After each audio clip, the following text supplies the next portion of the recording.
Hello, my name is Gail Henson. I'm president of the League of Women Voters Louisville. We're so happy to have you here tonight for our District 3 Metro Council Candidate Forum. All the candidates are here and we hope that you'll join us live. Specific District 3 issues through questions developed by each organization and the residents. The May 19th primary is a historic first for Louisville as it is non-partisan. No candidates for mayor or Metro Council will have party affiliation on the ballot. Tonight's event is as grassroots as it can be, and it's your chance to hear directly from the candidates. Now, at this time, if there are any elected officials, we would ask that you stand to be recognized.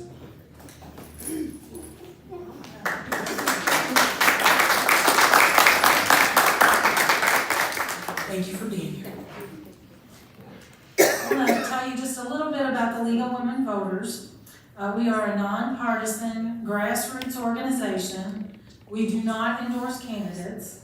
We work to protect and expand voting rights and ensure everyone is represented in our democracy.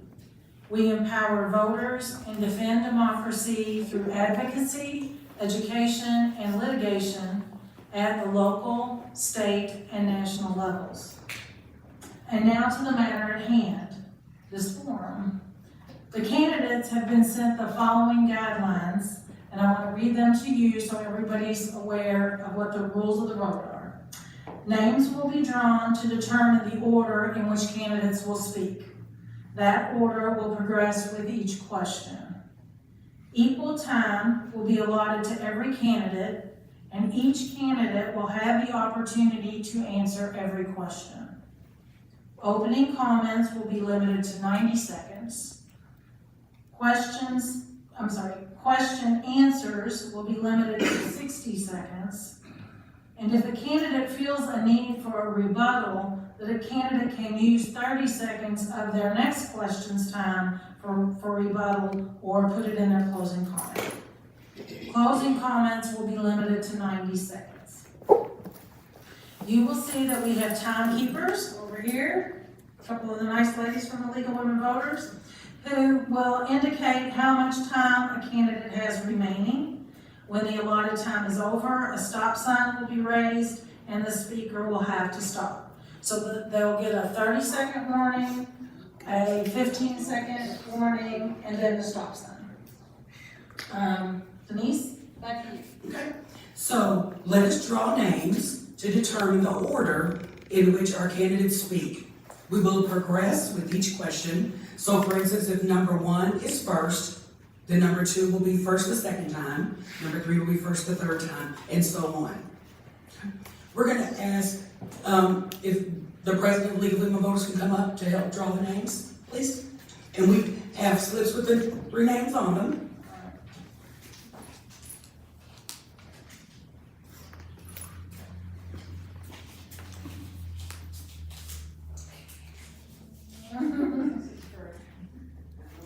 Number 1 is Keisha.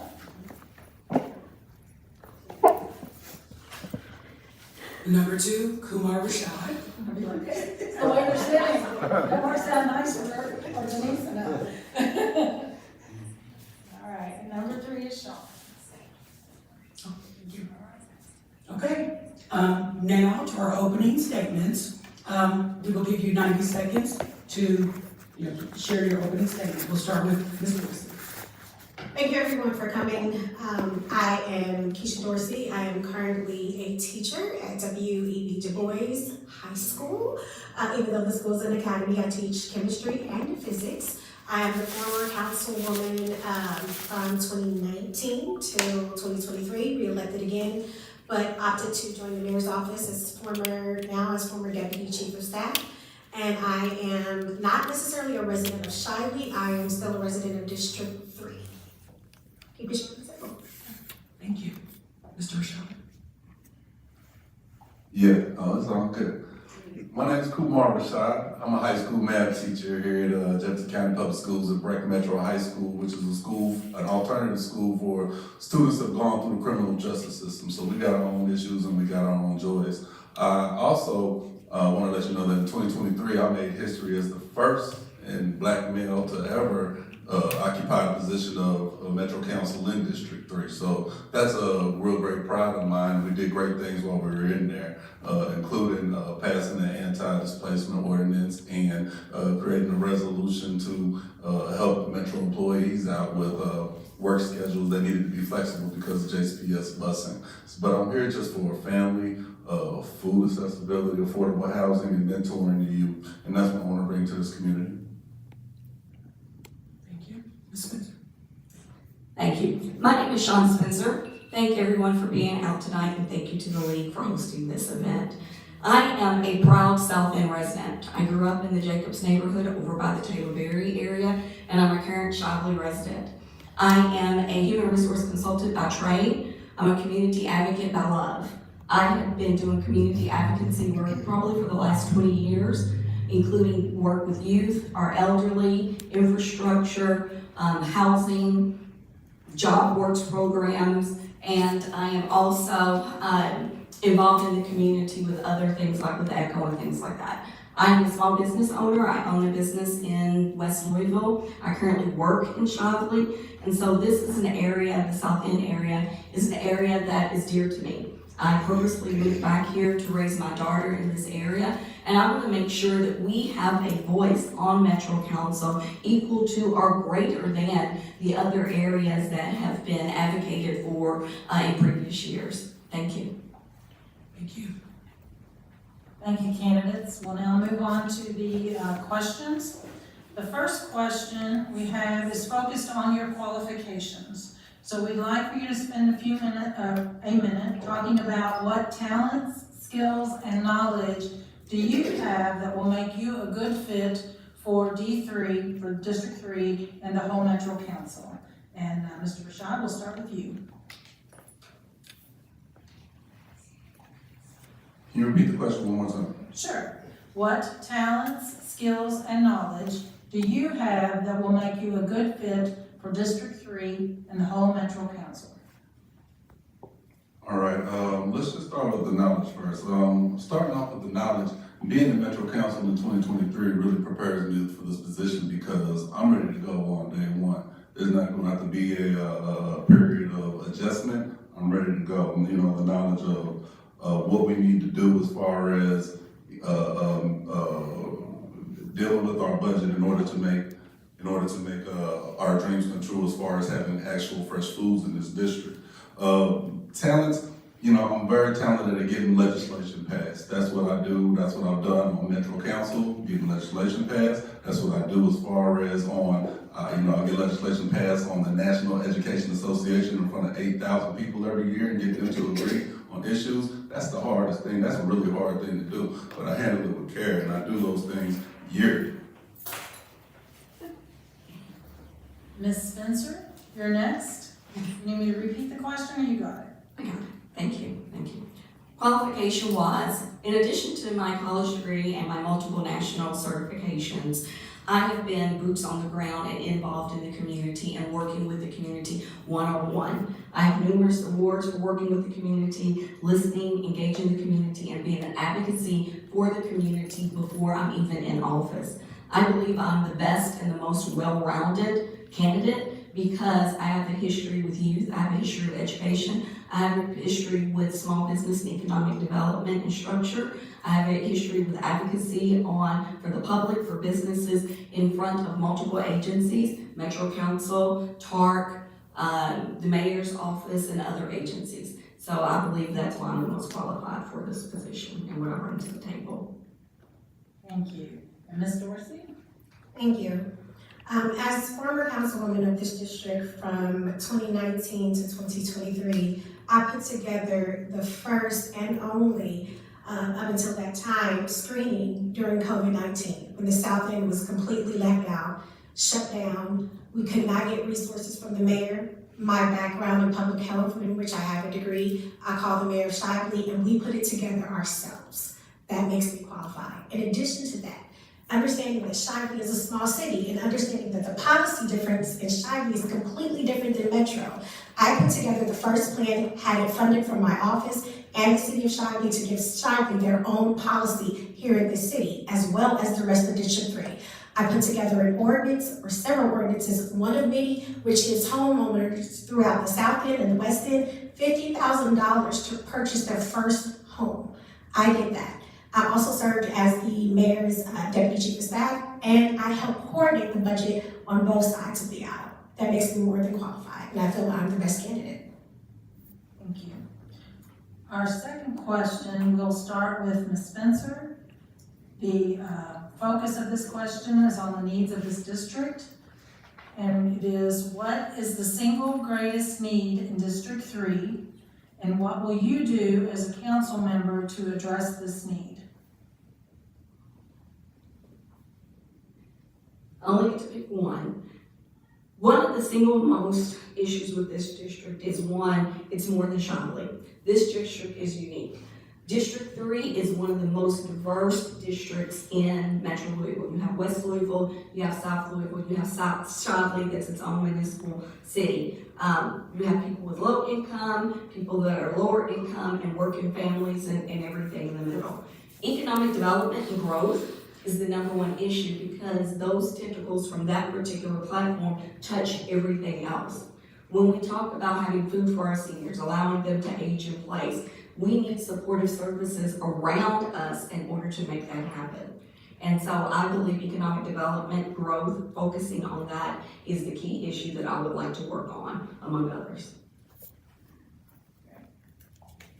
Ms. Dorsey, you're up next. Thank you. I believe policy is the key issue. I think it undergirds everything, and that is exactly what I have the direct responsibility and oversight over. Anything else beyond that, I can influence, I can encourage. But if you elect me, I'm elected to change the policies and laws of this area.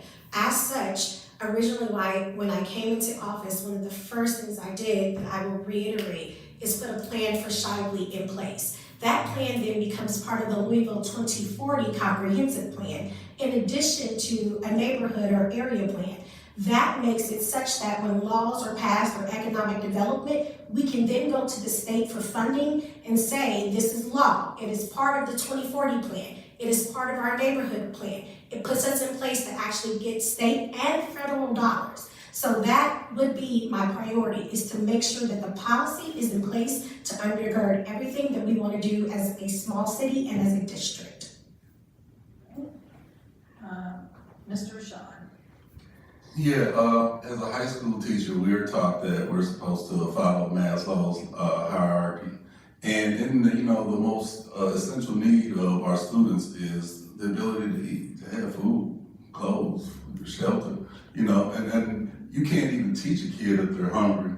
And I truly believe that applies to our district, it applies to our community, especially here. I think that fresh foods is going to be my priority. I'm upset that Southland Terrace has been shut down for over 10 years.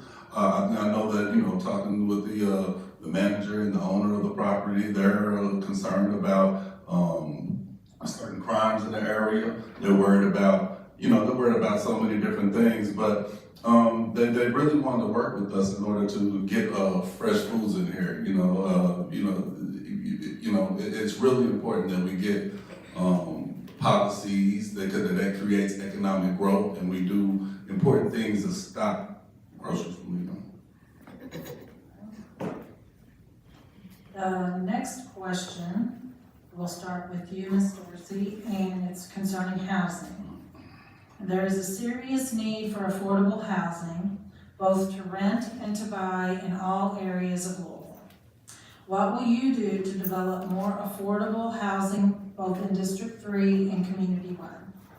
All right, well, this is a great one for me because I sat on the board in the Commission for Labor and Economic Development as well as Planning and Zoning. So most of this city is actually zoned single-family dwelling. That's called, I think it's C4.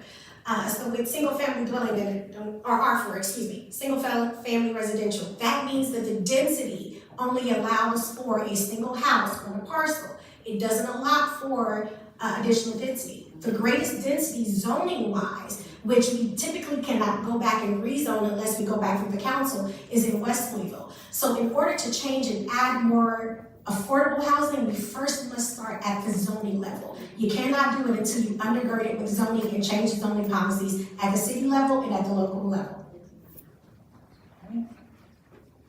Mr. Rashad. Yeah, walking around the district, we really need a whole lot. I'm on the board of a group called the Fuller Center for Housing of Louisville. And what this group does is it takes folks who don't have homes, low-income families, and we provide them with education, a serious education, because you have to know about budgeting before you own a home. You have to know about that. You also have to know how to fix up your house before you have a home, because these are things that they don't teach you. So that's what the Fuller Center Housing of Louisville does. And then, they first start off by buying properties for like $10,000 to $20,000. That way, when we have the homeowners who go through the sweat equity and all the educational knowledge, that they're able to go into and purchase this house and actually be able to be full owners within 5 to 10 years. And that's just one thing. We need to expand on programs like that, and that's why I'm endorsed by the Greater Louisville Association of Realtors. Ms. Spencer? Housing is very tricky. We need to look at it on both the policy level and how we approach it in practice. On the policy level, we need laws in place to maintain and restrict what affordable housing definitions or how they are used. Affordable housing in one area is not the same as affordable housing in another area. For example, the AMI that most housing landlords and housing complexes are built around is an 80% AMI of Louisville, not an 80% AMI of South Louisville. We cannot afford $1,500 and $1,600 one-bedroom apartments. So that's the first thing that we need to do. The second thing is we need to look at alternative types of housing that isn't apartments or boxed houses. We need to look at duplexes, fourplexes, triplexes to utilize the land that we have. Specifically in Shively, we're landlocked, so we have to look at alternatives. Thank you. Our next question will go to Mr. Rashad first. It has to do with the police. What needs to be done to make LMPD and in Shively PD more effective in terms of resources and relationships? Yes. The entire police force really needs to follow the suggestions of the Department of Justice and really be held accountable, not by their own means. I mean, it's just embarrassing that our city decides that they want to research and investigate themselves in order to see if they're cooperating with certain inalienable rights. We have the right not to be searched and seized. We have the right to have questions answered. We just have certain rights not to be killed by our officers when we're trying to call them for help. We need to really expand these programs that allow our folks who are touched by mental health issues to be allowed to be approached by folks without guns, so that we don't see them dying on TV.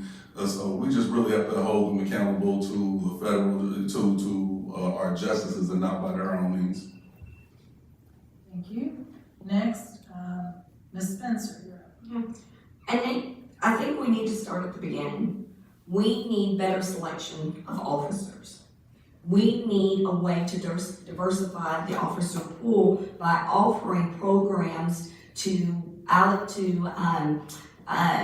officers become acquainted with the job. We need to start at the beginning. Then once they're hired in, we need better training, and we need longer training. I do not understand why police officers are giving less training hours than firefighters. Police officers are there to protect, to serve. They're running into danger. They are being called in strenuous circumstances. Why do they receive less training than firefighters that are called to put out fires and to do other things? So we need to look at that. And then we also need to remove the self-investigation or the internal investigation piece.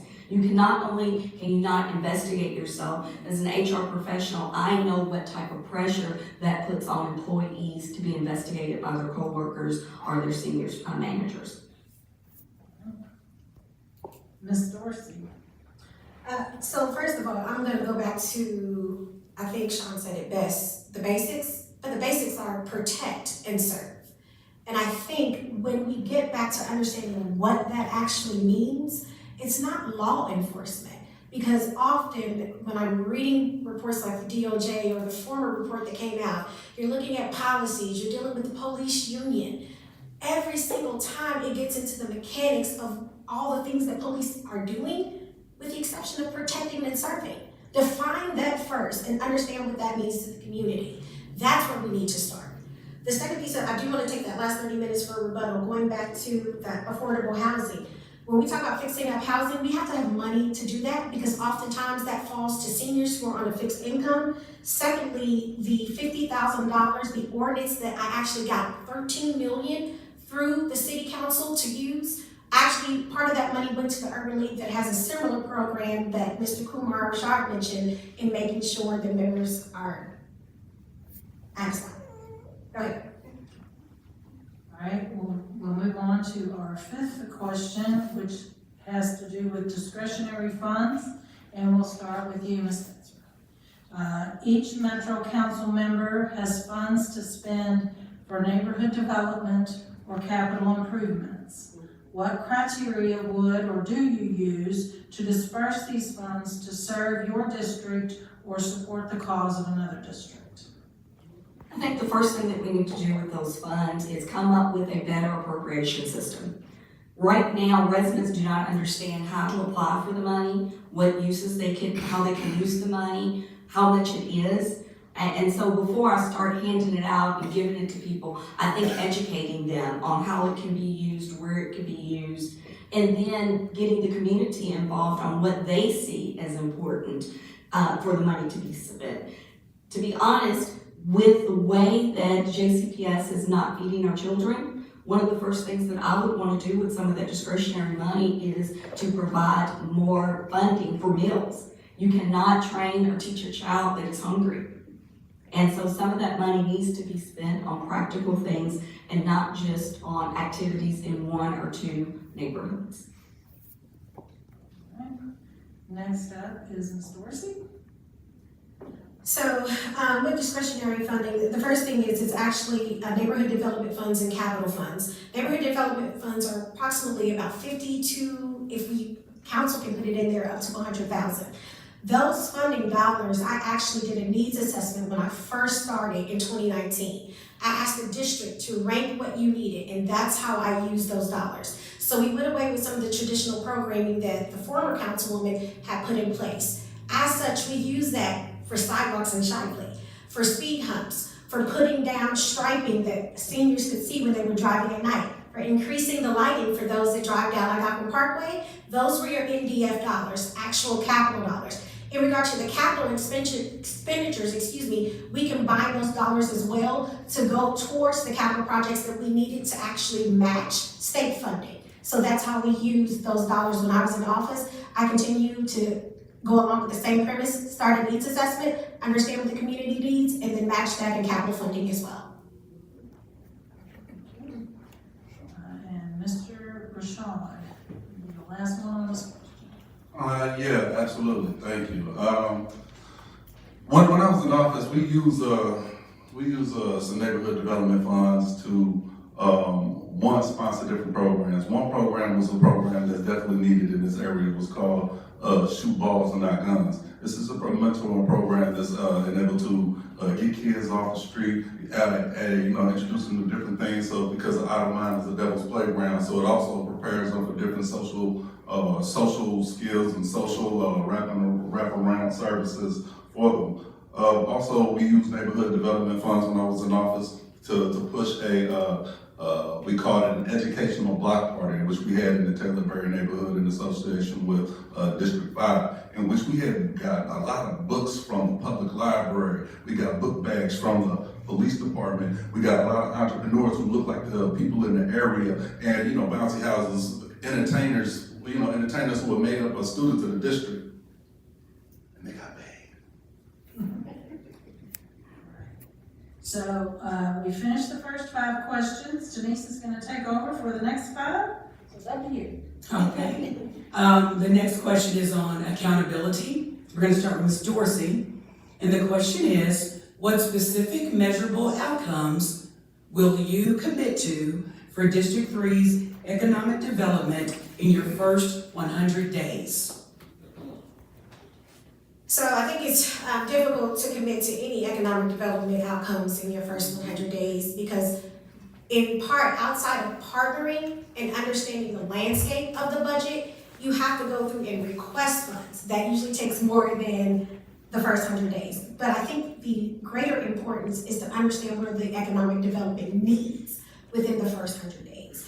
And that's just not by understanding the businesses that are in place. Shockley has a tax, their own tax for businesses, which we can pull a registry and understand those small business needs, but corporate as well as larger needs. Also, as former chair of economic development for the entire city, there should be in both plans an economic development component that will directly allow us to fund whatever said plans which have been approved by this council as well as by the neighborhood councils in West Louisville, and go ahead and get started on the funding policy pathway for that which is already in place, and then go back through the needs assessment to refresh it. Thank you. Mr. Rashad? Yeah, can you read the question one more time? Yes. What specific measurable outcomes will you commit to for District 3's economic development in your first 100 days? Yes, my first 100 days is definitely going to be dedicated to getting the committee back and running that was run by Councilman Marcus Winkler, which included a lot of groups around there to carry so many different groups around Louisville that whose purpose was to get together and decide how we can get fresh foods and groceries in this district. I truly believe that we can do that in the first 100 days. We can really set the groundwork to do things like that. You know, actually, I already have a ordinance written up that is really just called the Metro Louisville Food Access and Nutrition Equity Act, which would allow nutrition and equity to be spread across the city so that no area in the city has a food desert. We need to attack that because people need to live, eat. And then when you attack the food desert, that means, you know, what I was trying to say earlier is that the Oak Kroger lost business because of internal theft. We need to have a different model. The model needs to be more like an indoor farmer's market where people own their own things, because people owning their own things brings economic development to that, and people won't be stealing from themselves, so you're not going to have the internal theft like you had in Kroger. Thank you. Ms. Spencer? Yes, I'm not waiting to the first 100 days. I've been doing this for the last 10 years. Economic development to me in this area is absolutely key. I started with the Southwest Dream Team creating a list with other business owners of what businesses we needed to see come to Louisville. We did research on why the government was not pushing development and showing external businesses why they should come to this area. We worked on creating a South and Shively Chamber of Commerce so that we as small business owners can share knowledge, be trained, and be told of the benefits that Metro Louisville has, like facade loans and other things like that. I'm currently working on a project with the NIA Center to bring back that commercial building to full fruition. We need something like that here in South Louisville as well. So I would continue the efforts that I'm doing and make more connections to make sure that things come to fruition. Thank you. The next question focuses on zoning. We'll start with Mr. Rashad first. When there are contentious planning and zoning issues, how will you go about doing due diligence so you can effectively interact with planning and zoning and the Board of Zoning Adjustment? Mr. Rashad. Yeah, one more time, please. Okay. When there are contentious planning and zoning issues in your district, how will you go about doing due diligence so you can effectively interact with planning and zoning and Board of Zoning Adjustment?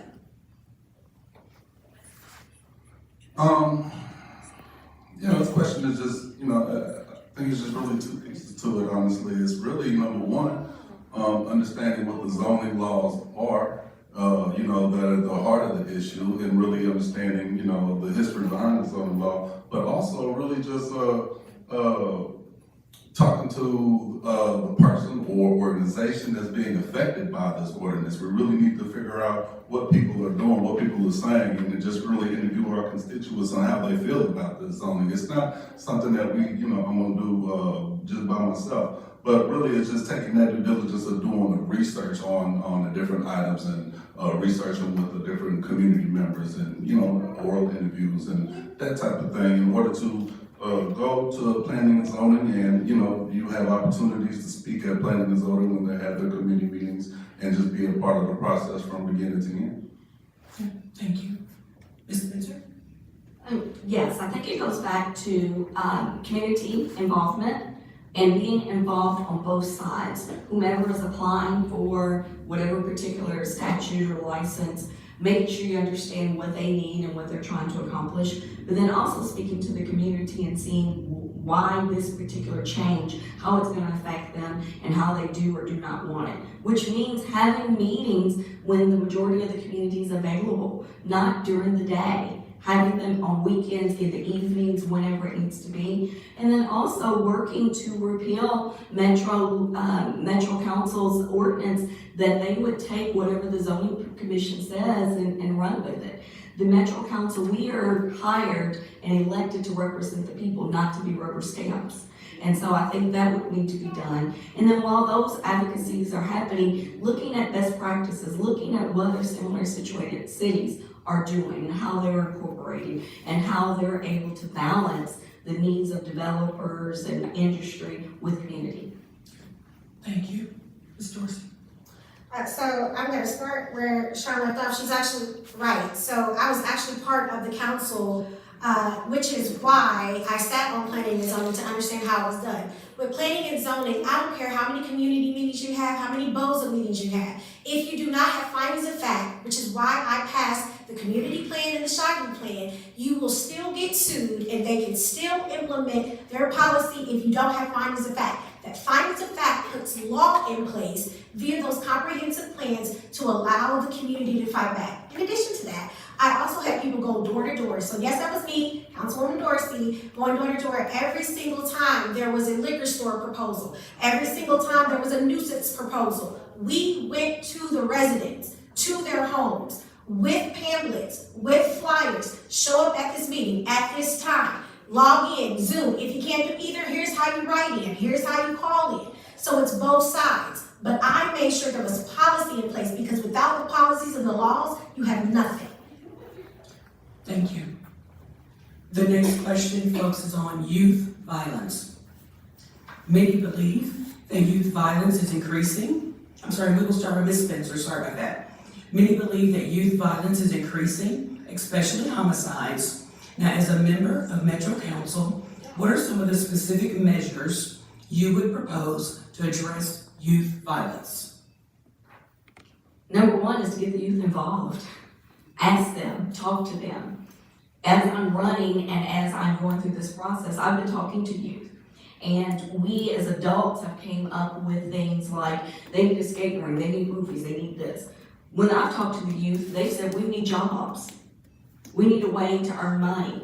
We need a way to get to a job to earn money. So we need to really change how we're thinking and not just go with penalizing and containment. We need to do restorative justice for youth when things are done. We need to look at different programs. As a business owner, I created a program called Perfect Path. And we work with youth 18 to 24 years of age with work, living, and character building, where they had volunteer work. They got paid for what they were doing, and they had a place to live so that they're not on the street, they're not pillar to post. And so we need to get creative. We need to look at other cities to see what they've done and not try to reinvent the wheel here. Thank you. Ms. Dorsey? So I work with boys every day that are high school level. They need guidance. They need structure. They need love, but they also need that with a firm hand. In many cases, we grew up in community. That doesn't exist anymore for a lot of these young people. So first of all, we have to make sure we have mentorship in place. We need these structures that my fellow cohorts have echoed. But we also need to make sure that we have parent accountability, but also parental support. A lot of these kids, because of the economic strain that we're in, their parents are single parents. They're going home and they're raising their brothers and their sisters. How do we help those parents? How do we make things more affordable? That goes back to housing affordability. So I think we have to look at it as an ecosystem. It's not just asking the kids, what activities do you want to do? But it's also looking at the complete social structure and saying, how can I get that parent back in the house? How can I support them to be a better parent? How can I make sure this kid has a community when the parent isn't there? We have to go back to the basics, and Kumar said best start at Maslow's highest or lowest level. Thank you. Mr. Rashad?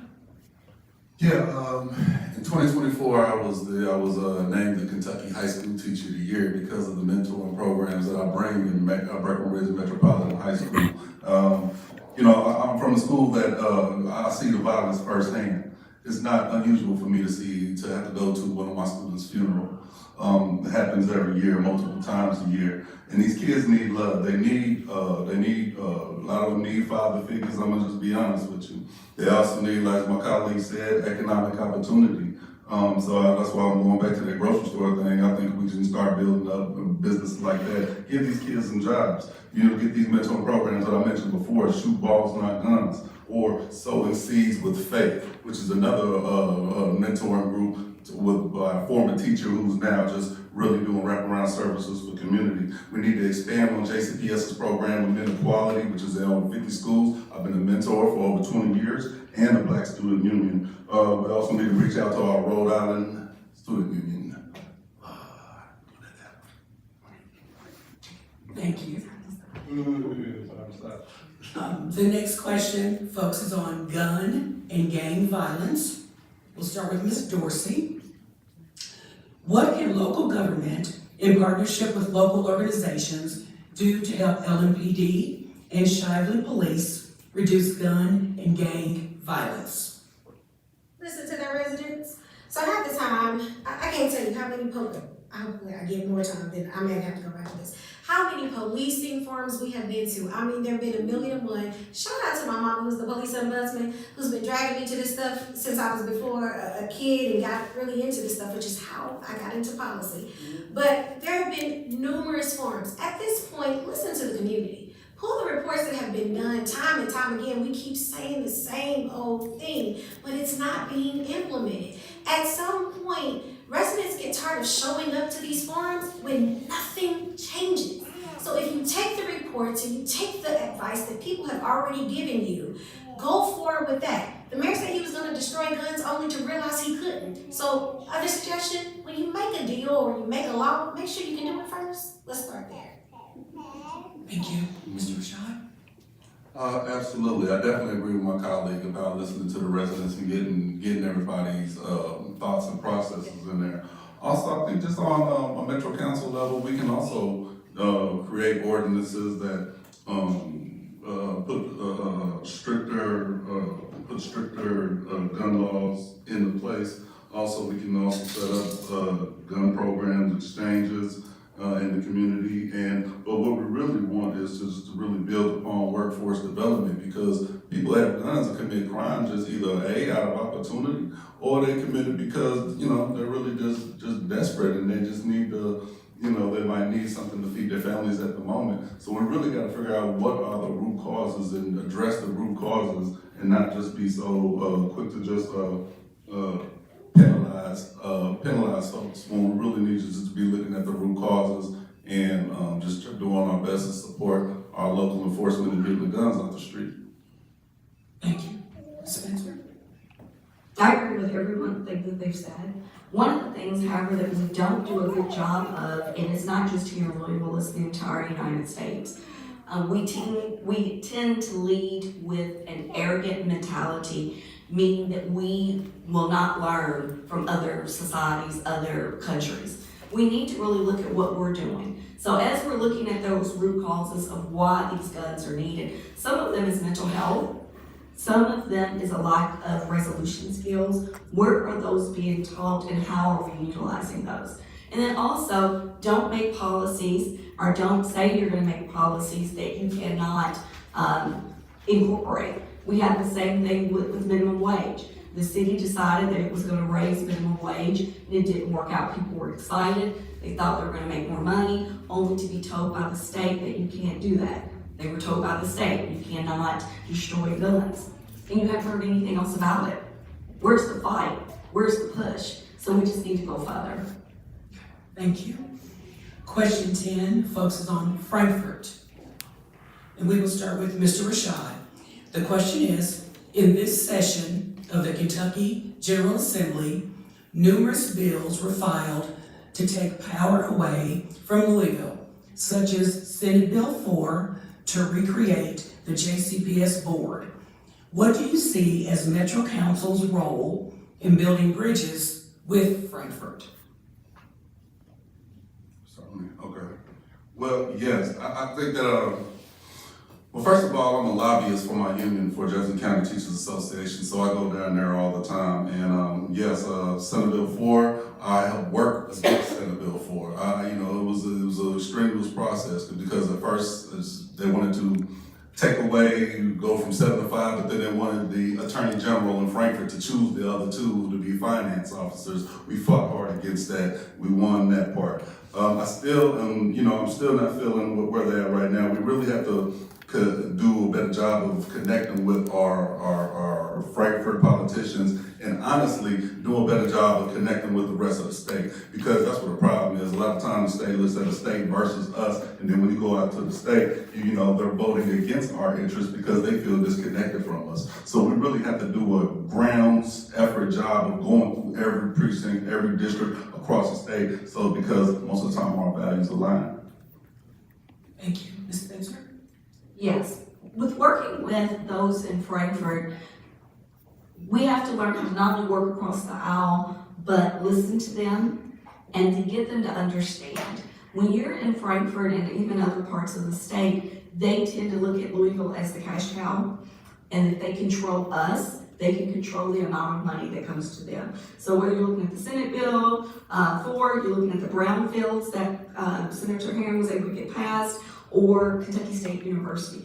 Those are all ways to control them, controlling us, without them really understanding the city, but then still wanting an economic value, an economic return to their area to support them. And it doesn't quite work that way, and I think they don't understand. And those one-on-one conversations would go a long way for them to really understand, if you start restricting this and that, this is the economic consequence of it, which means your area is going to get less money, and you're going to be able to not take care of your people. So I think it's really just the communication piece.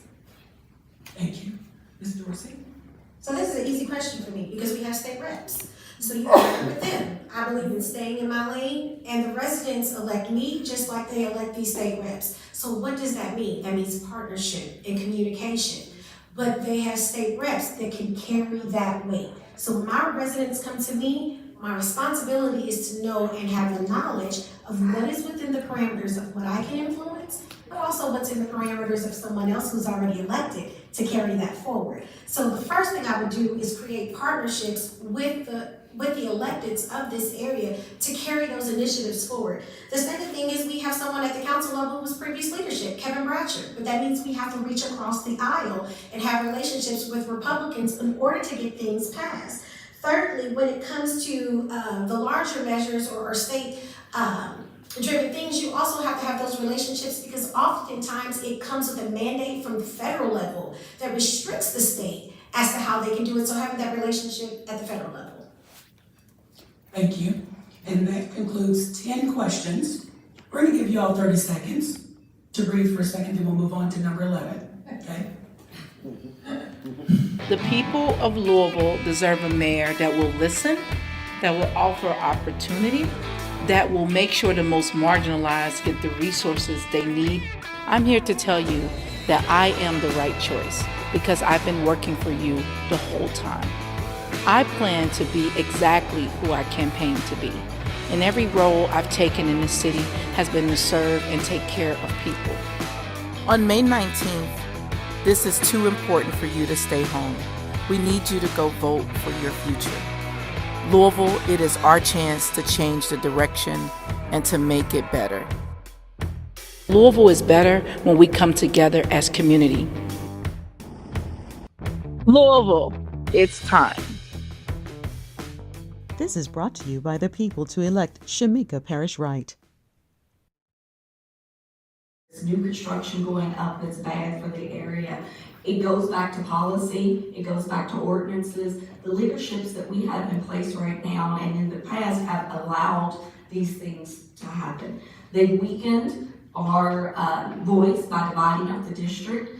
They have given developers more leeway to adding things in. For example, here in Shively residents are fined for the soot and the angel dust that is on their houses. Well, we didn't create that and we can't stop it.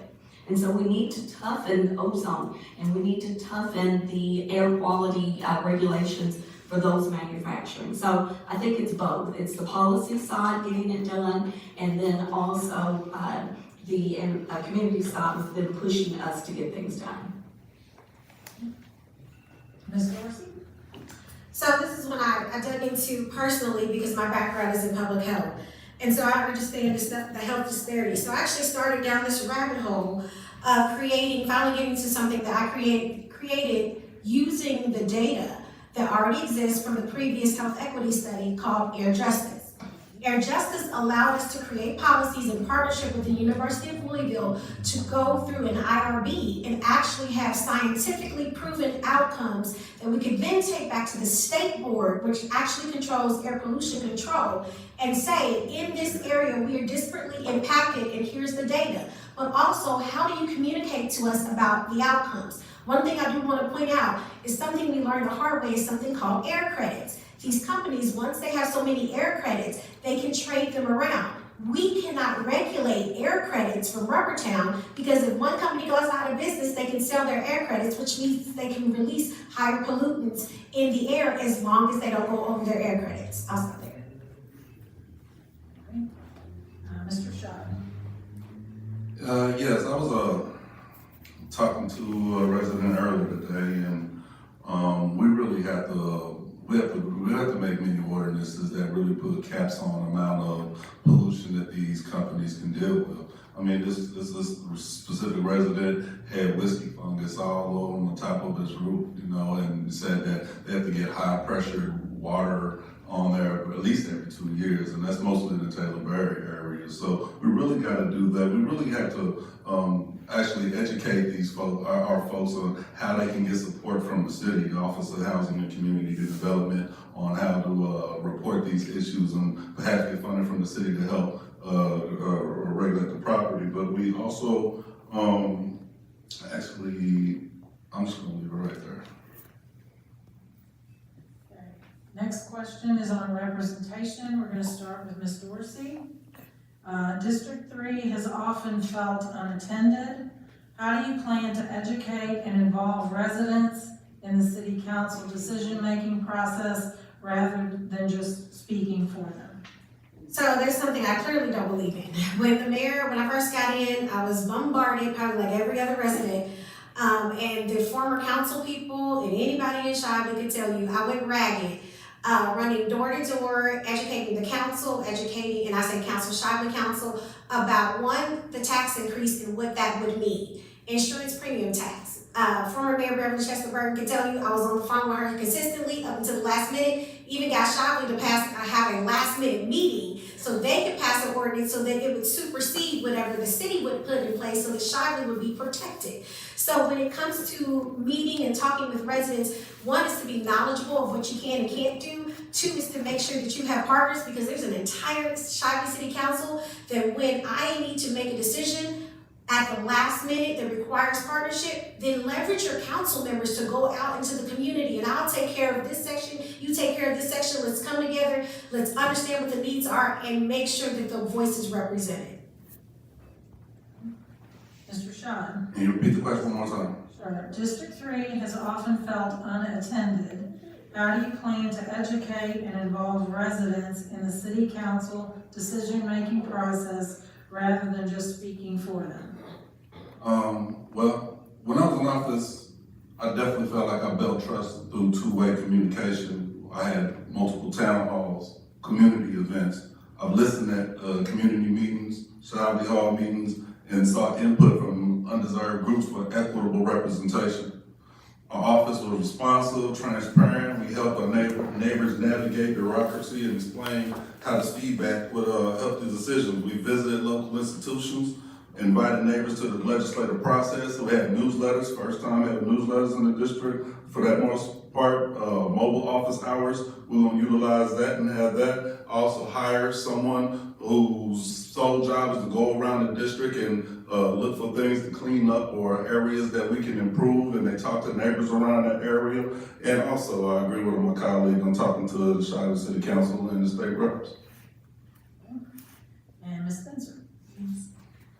Unfortunately, what the two former council people have laid out is great in speech and is great in writing, but in theory, that is not what happens at Metro Council. We are consistently being left out, specifically Shively. We were left out of the redistricting when the area was redistricted a couple of years ago. Some members of the community in D3 did not even know they were outside of D3 until they were told. We have had events that have happened here. We've had money that has been reallocated outside of the district. Our needs have not been met. There's been closed door meetings that have affected us that we were not involved in. So we need to change things. There needs to be more transparency with the meetings that are happening at Metro Council. There needs to be more notice of what's happening, and there needs to be more resident involvement, whether it be on an advisory board or community liaisons whose sole job is to come out to keep residents up to date and informed about what's going on. Our next question deals with data centers. Mr. Rashad, we'll start with you. And simply put, we want to know what your position is on data centers. Data centers are just like other factories that people who have a medium to upper level income don't want in their neighborhoods. So they're gonna put them in mostly black and mostly poor neighborhoods because they don't care. I do not like the idea of data centers using thousands of gallons of water and really just polluting our system, really polluting our land. We already have a smell problem in our area. We already have a lack of green space. We already have all these different problems. We don't need a data center in these areas. And if the people who are so for these data centers really want them, then let them put them over there beside their house. But I guarantee they won't do it. Thank you. Ms. Spencer?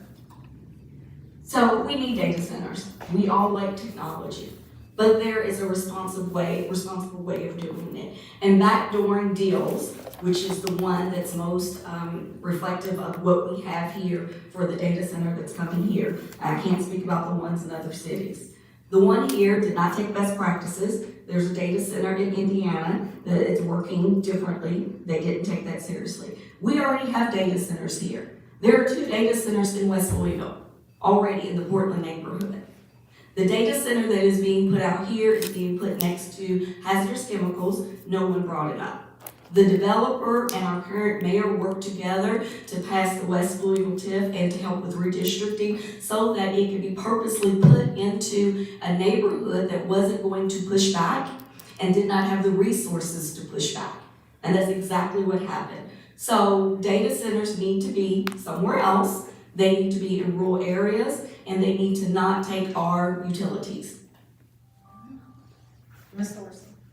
I'm gonna take 30 seconds to make some corrections to the record. First of all, with District 3, the first newsletter actually came under my district. It was the first one, and if you wanna go back and look it up, there are receipts. Secondly, when it came to notifications and door-to-door and a in-district person, boots on the ground, that first time happened under my leadership in District 3. Going back to data centers, 2 parts, economic development, but then you also have the health portion. I'm gonna go back to policy every single time because my job isn't to protest. I'm lethal with this pen though. So when I put policy in place, I've done my research, and part of having that economic plan and the Shively area plan puts the law in place to be able to say, per the zoning, even though the zoning allows it, that's what we need to understand, because you can't go back and change the zoning. So the zoning allows it, that's there. But this new policy says that this is how you can use it, and it restricts it based on the new policy that is in place. So we gotta know how to use our policy that exists. Next question, we'll start with Ms. Spencer, on communication. D3 residents want to be heard and informed. How do you plan to respond to residents who contact you? What District 3 communications will you continue, and what new communications will you initiate to keep residents informed? Yes, I'd like to make a clarification on definitions really quickly. Advocacy and advocating for people with your words and with your pen and with your writing is not protesting. As far as communication with our district, we have a district that is diverse in education level, with age, with technological use, and with technology availability. So we have to be able to communicate with our people across different platforms. So some people are gonna have newsletters. Some are gonna have robocalls, or they like having meetings. Not all meetings need to be in the evening. If we're dealing with our seniors, or our seniors that are caretakers, we need to have things on the weekend or in the morning. We need to have that message coming in different ways and from different people in order to meet the most amount of people in our district. There's always gonna be people that we don't miss, but we wanna reduce that number. Thank you. Ms. Dorsey. So I want to correct something and make sure I'm very clear. I can protest with this pen, not everybody can. When I'm an elected member, this pen has power. But everybody can protest, or most people can protest, but it's like a body. My hand can do, my brain can do, if they're not connected. So we all have roles, and that's exactly what I mean. I am not necessarily the most sociable person, but boy, am I smart, and I put people around me that are sociable. Know what your strengths are. So that's the first thing, I want to correct that. When it comes to messaging, we had text messaging. We had precinct at the precinct level, so that we didn't even have to have a lot of people talking, so that in an intimate setting, we had precinct town halls. We also had the first newsletter. We also, you could always count on me or my legislative assistant to be here at Shively neighborhood meetings, or at any neighborhood meeting, or at the even small community meetings that people would have, and show up at things like the NAACP, show up at the Kentucky Alliance, making yourself present, period. Mr. Rashawn. Read it one more time, please. District 3 residents want to be heard and informed. How do you plan to respond to residents who contact you? What D3 communications will you continue, and what new communications will you initiate to keep residents informed? Okay, well, I want to start first by backtracking real quick and just talking about that one of those earlier questions about the how we're going to deal with the folks in Frankfurt. And I did hear someone say something about Kentucky State University, and I just wanted to throw it out there. I helped work on that Kentucky State University legislation, and I spoke on it, and I'm just so proud of our work that we did. But I also have to respond to, we can't always just rely, being a lobbyist, we can't always just rely on just going to all of our representatives, because most of the representatives in this area are Democrats, and we have a supermajority in Frankfurt, so we really have to be able to reach across the aisle and deal with folks on both sides. But, but back to the question is just really about, I'm definitely gonna be keeping the newsletter, definitely gonna be having folks, my employees walking around the district. I'm also gonna have mobile office hours. That's gonna be something different, is having mobile office hours that I can gain input from folks all across the district. Thank you. All right, our next question is about the budget.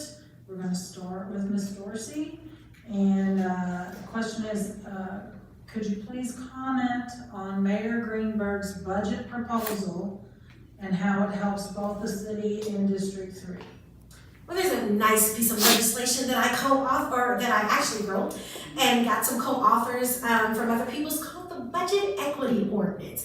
And I was going to respond to something earlier. We don't have to go back and create new ordinances. There are already ordinances in place, but understanding how the ordinance works is fundamental, because an ordinance tells the mayor what you would like him to do, but it does not make us do it. At the same time, he has to implement it. An ordinance is different from law. So understanding what an ordinance is versus a resolution is the first step. Secondly, with the budget, putting it in the mayor's budget. So we talk about feeding people. Let me tell y'all something. $50,000 ain't gonna do nothing for Shively Area Ministries by itself. But there's something called Louisville Area Ministries. And there's also, I think, is that Tim in the back with Elder Serve? These are entities that you put into the mayor's budget. That's a much larger budget to make sure that those things are undergirded. You make sure that your capital is in there. That's a city credit card, by the way. So you make sure that your projects that you could typically take out NDF, I'll stop there. Mr. Shaw, you're up next. Yeah, I think that Louisville Metro Council person can leverage the $1.35 billion that is in the budget proposal. And, I think that you spoke about it earlier, a lot of these things can be used to implement into neighborhood development funds or capital infrastructure funds, sidewalks and all that type, or really economic development funds that we talked about earlier, because the 2026 budget included $3 million for targeted development in the South End, West Louisville, East End. That's what money that we can use to fight if we get a portion of this South End funding, because I see a lot of South End funding going all the way down the road towards Valley. There's a lot of economic development going down there, but we need to fight and have folks bring the economic development up here, which is why we got to get folks to go on May 13th to go on to the Metro Council and make their voices heard on what we need in this district. Spencer. I think we need to take one step back from the budget. We need a complete forensic audit of Metro Louisville. They have wasted our taxpayer dollars over and over again. We've talked about the data center. We've talked about having access money. No one's talked about how much we're paying for the water company in order for them to have a $37 million profit when the city of Louisville owns the water company. So that $37 million that was directly given or put into the system by our bills should be used to fund projects that are more community oriented.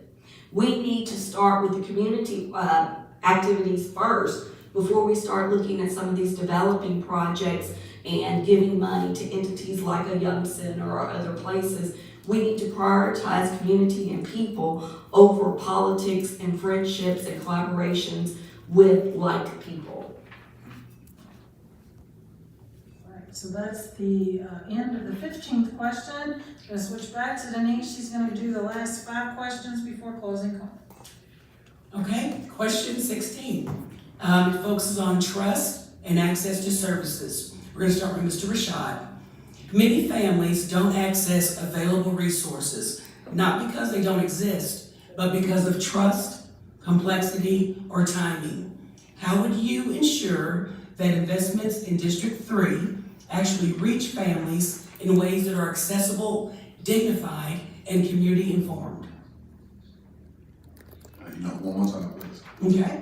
Many families don't access available resources, not because they don't exist, but because of trust, complexity, or timing. How would you ensure that investments in District 3 actually reach families in ways that are accessible, dignified, and community informed?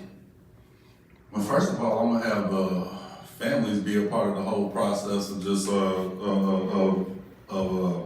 deciding on how we disseminate a lot of the resources. Because I would like to add that it's also, and when we talk about trust, complexity, and timing, a lot of times it's just that they don't even know what's out there. Our residents don't even know what's out there. So making sure that folks get the message out, first of all, holding different town halls to educate people, and really just, put yourself out there in so many different aspects and areas, different meetings, and because that's what the people need. They'll trust you the more they deal with you, and that's what we need. We just need better opportunities to educate our community about the resources that we have and make sure that they understand where they are, because there's a whole lot of ordinances, there's a whole lot of rules and help grants that are just really hard for people to find. So we just have to be better disseminators of resources. Yeah, thank you. Ms. Spencer? We have to rebuild trust. I don't know how many people in here trust our Metro Council, our administrative, our mayor's office. So we've got to start with trust, and we've got to start with systems and processes. We have 3 and 4 systems that are doing the same thing, systems that are not talking to each other. We have data that the city is using to get grants and to get funding, and then they turn around and reallocate those funds outside of the area that the original statistics came from. So we have a long way to go, and it starts with trust, it starts with accountability, it starts with auditing, it starts with looking at at dollars of who is on the books. It even continues on to who are on these different committees and all these different councils that the city is using to get activity from. When you start looking at it, you see it's very incestuous. You have people that work here, that live here, that are married to this person on the same committees. So it goes back to trust and access. Thank you. Ms. Dorsey? So first I would start with the organizations that are out there that are already doing this work and figuring out how I can empower them. One thing you guys have learned about me is I am a partnership queen. If you already doing it, I am not gonna reinvent that wheel. Tell me how I can support you. That being said, so right down the street, we have Chicago Area Ministries. Reverend French, I don't know if he's still the ED there, but he was the executive director and the previous gentleman, Gary. What do you need? Outside of food, they've been said, hey, Ms. Dorsey, we need things, private supplies or intimate supplies for our seniors because they're no longer being provided. So when we have partnerships and people are already doing the work, a lot of times they've established the trust.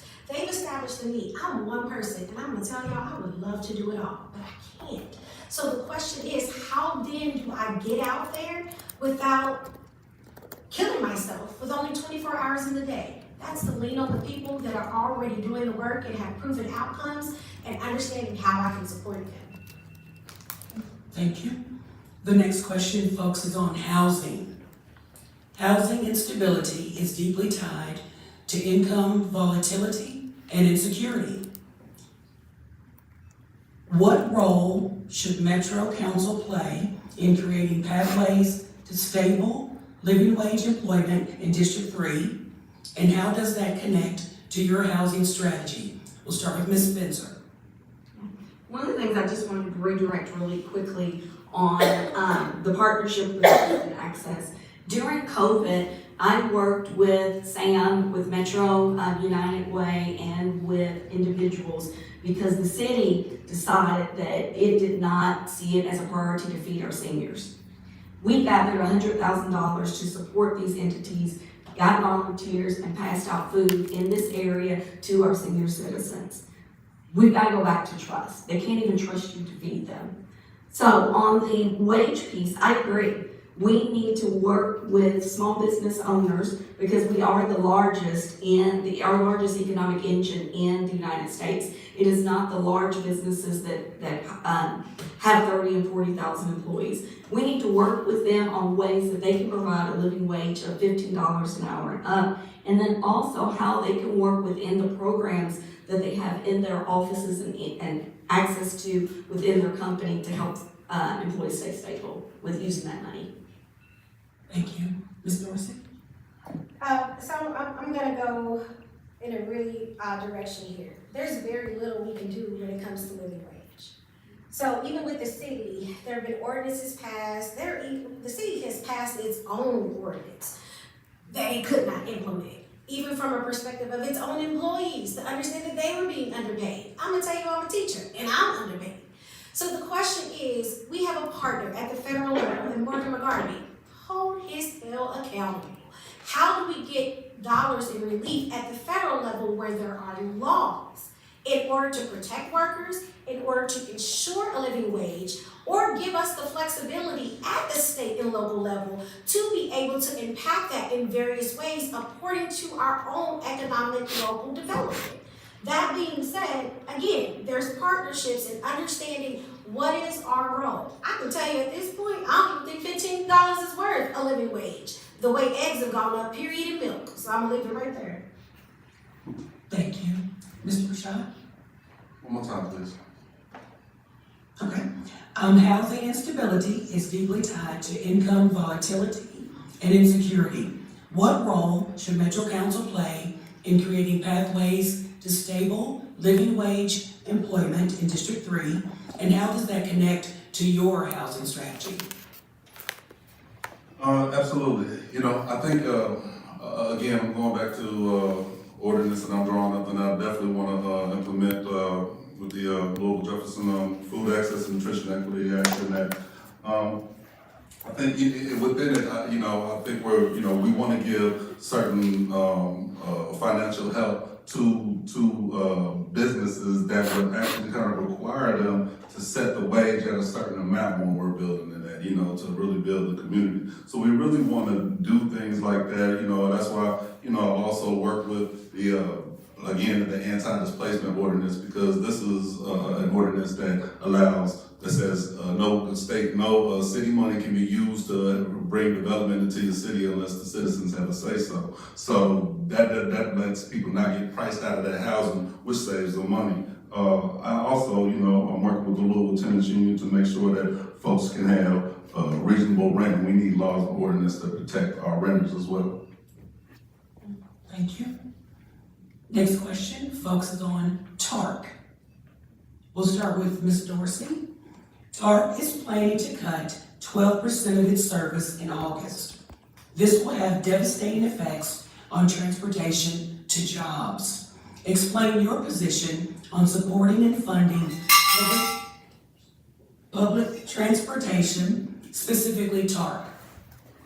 So, first I want to go back to the last question. I'm going to try to do it in 10 seconds. So going back to housing strategy, I do want to point out the $50,000 that I wrote an ordinance with a cumulative of $13 million was going in the hands of homeowners, not developers, not anybody else, not even the Urban League, even though they were facilitating the process. That $50,000 went toward the down payment. So it moved people out of renting, giving money to somebody else, into their own home with $50,000 towards the equity, which then starts creating generational wealth. That's my housing strategy. Going back to TARC, removing 12%, please understand that the man who ran the mayor's PAC is now on the TARC board. That being said, you have to understand what is the overall objective of even reducing that. If TARC is used for mobilization and economic development, who are the primary utilizers of TARC? Where are they going? Where is the frequency and where is the need? I think that we should demand those answers and then understand how the cuts are being made, and if those cuts are harmful, I have to stop. Thank you. Mr. Rashad? One time, please. TARC is planning to cut 12% of its service in August. This will have devastating effects on transportation to jobs. Explain your position on supporting and funding public transportation, specifically TARC.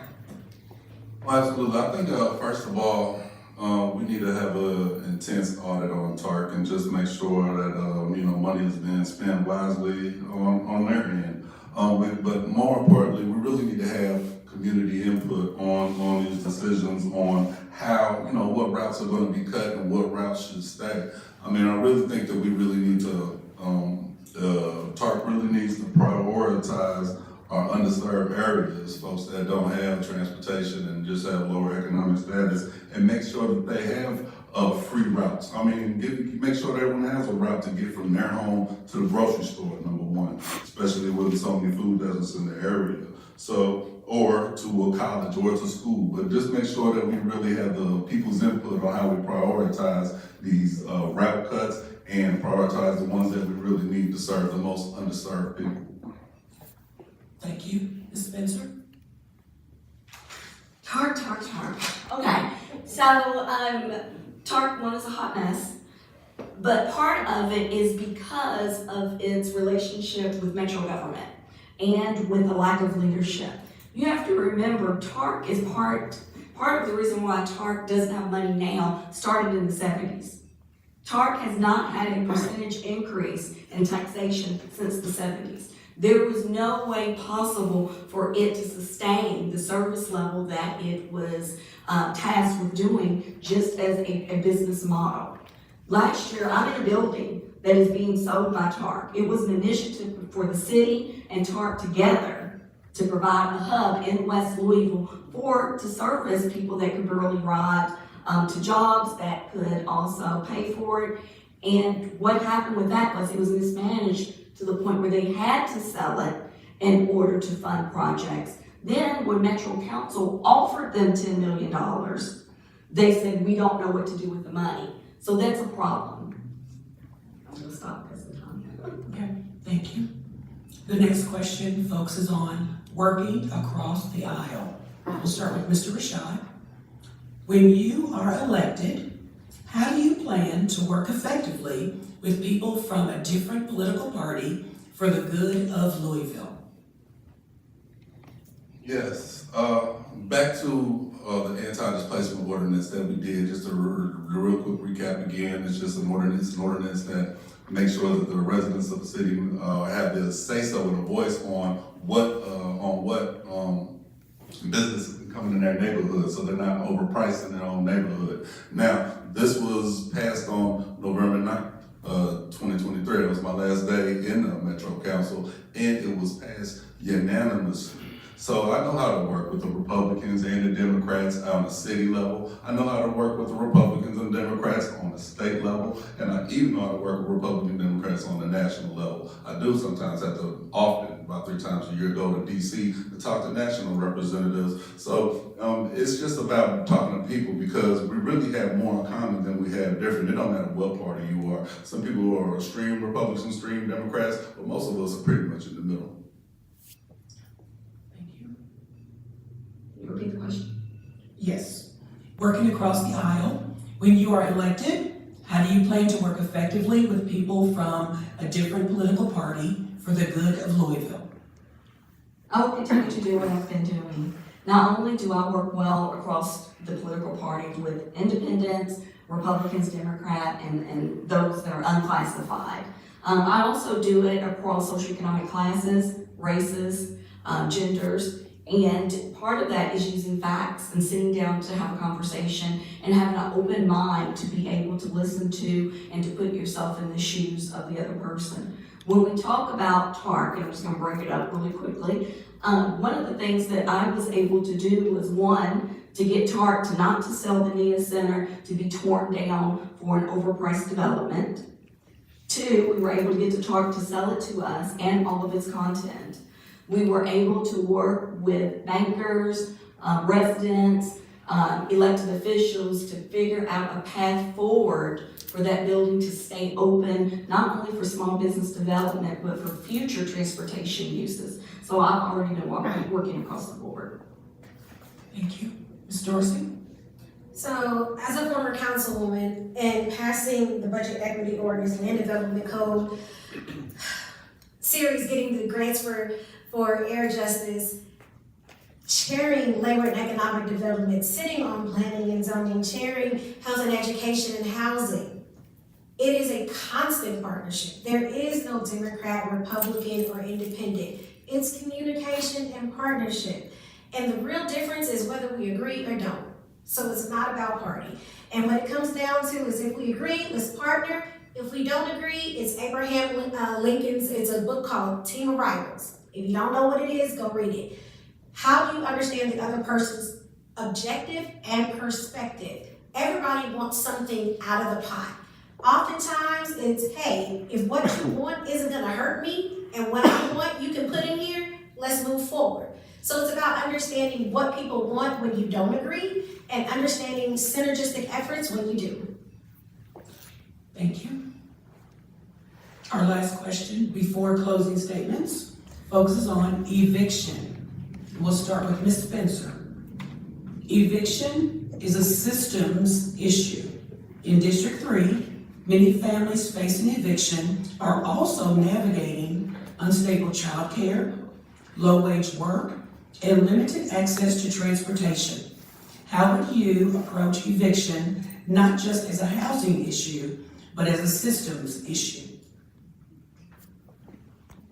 I would advocate and work to get rid of eviction court. It needs to be more of a mediation and arbitration where you have both parties sitting together to come up with something that's workable. Whether that's moving to another apartment that you can afford, or if it's referring you to the Louisville Urban League that has a housing program where your mortgage will be cheaper than your rent.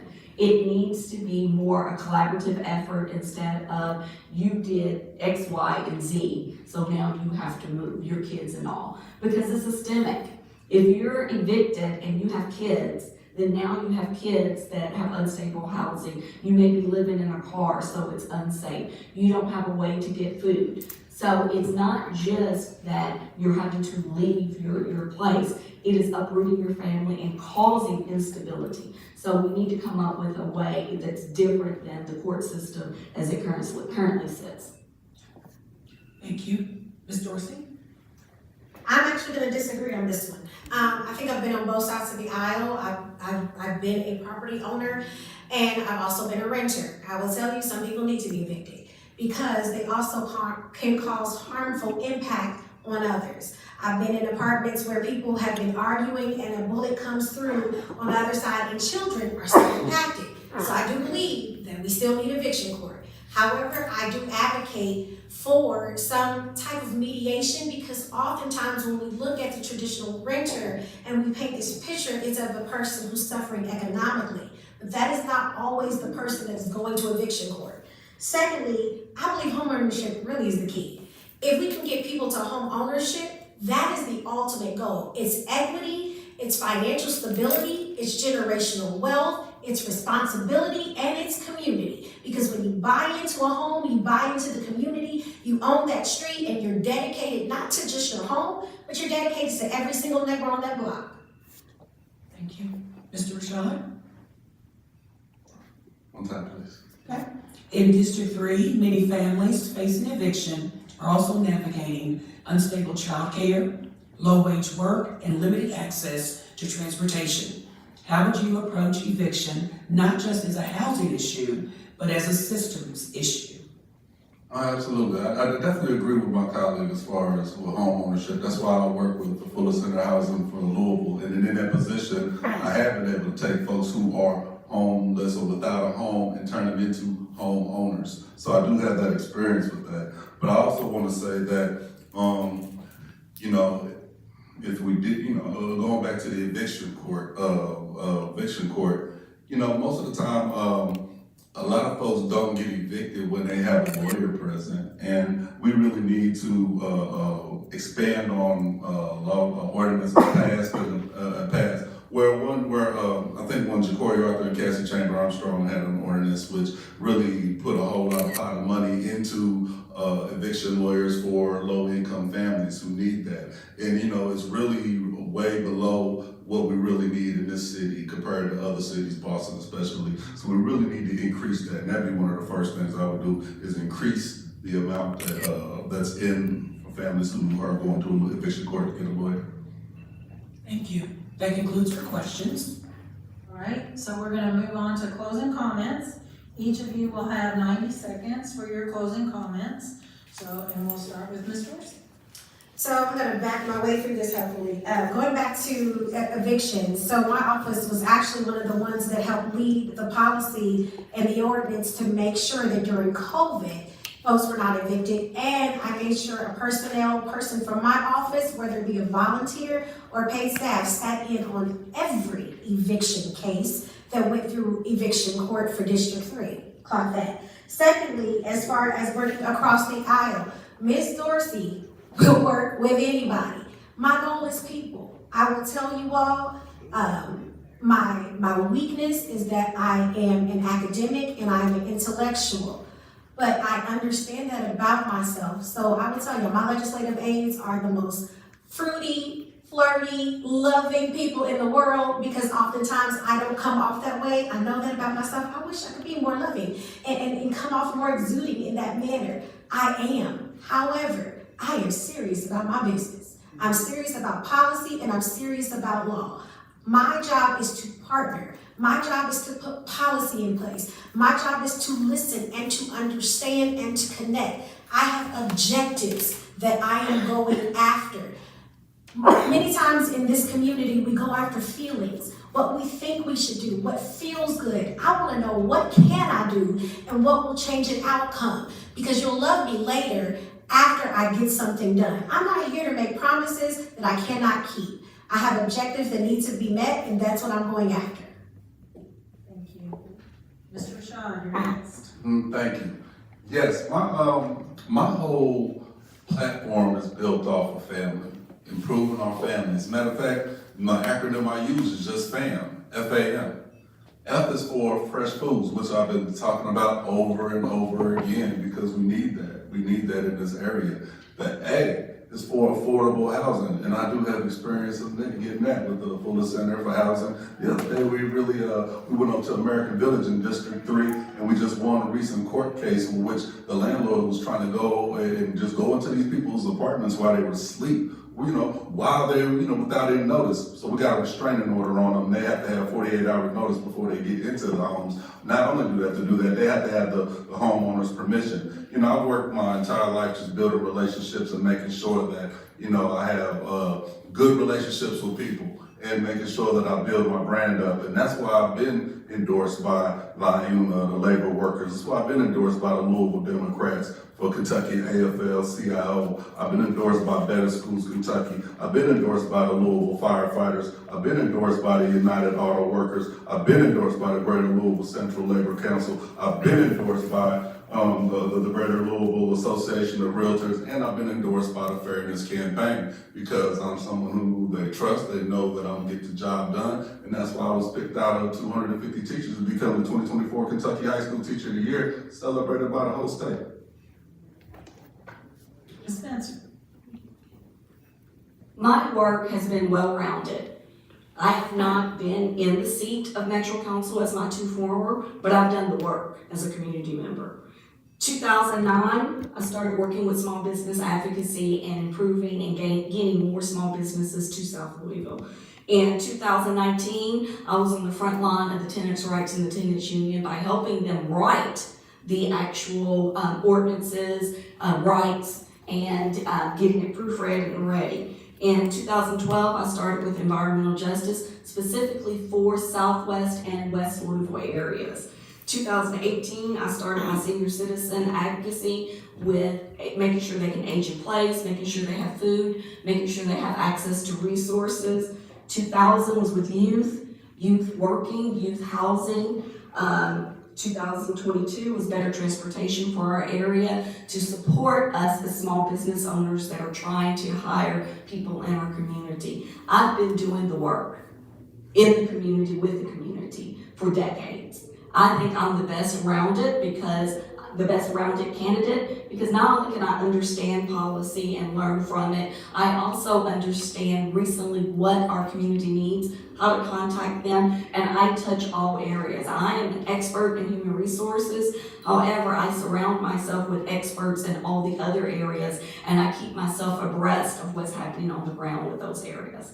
Thank you. Thank you. On behalf of the League of Women Voters and Pi Lambda Omega chapter of Alpha Kappa Alpha sorority, we want to thank the candidates for their time and their attention and expertise that they shared here today. We really appreciate you being here. We want to thank all of you who've come out to listen and to be a part of this grassroots effort. And we want to thank Shively City Hall and for their hospitality in letting us use this facility. Please don't forget to vote. The primaries are on May 19th, or you can early vote with no reason, just because you want to early vote on May 14th, 15th, or 16th. And I know back there at the League of Women Voters table, they have information about where you can early vote and what your options are. So thank you so much, everyone, for coming out. We appreciate it.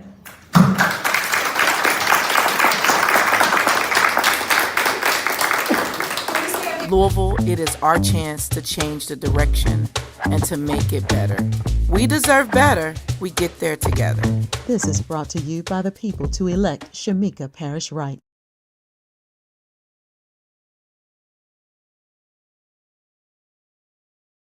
Through every note, every performance, the arts connect us. The arts connect us through joy and through awe, bridging cultures and generations.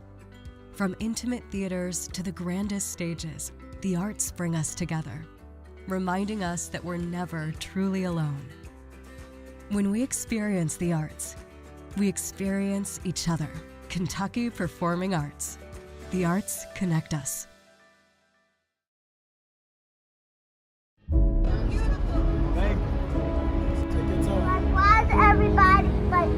Hey y'all, I'm Attica Scott, former Kentucky State Representative, and you're joining me today on State Watch Nights.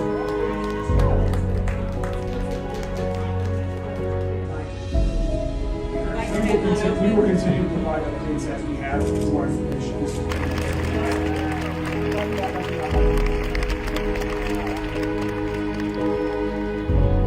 Kentucky State Representative, and you're joining me today on State Live Streams.